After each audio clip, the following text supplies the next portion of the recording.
fiainana ny fandozana fa fitiavana tsy azo oriana amin'ny mora lany sarotro fiainana ifagnompiana ka iafarana ratoaka ifana fiainana ny fandozana fa fitiavana tsy azo oriana amin'ny mora lany sarotro fiainana ifagnompiana ka iafarana ratoaka ifana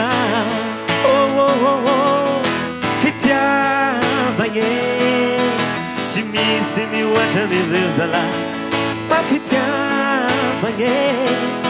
asambarana raha misy ny tsaro raha ny fitiavana afaliana trany sy e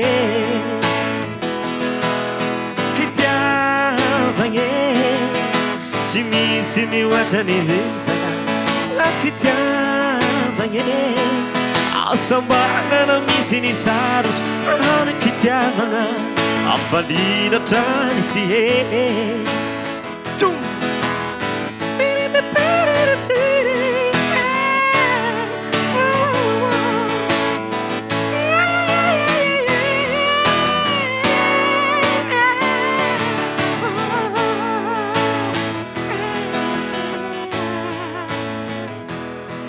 isika jiaby eo tsy misy ny hafa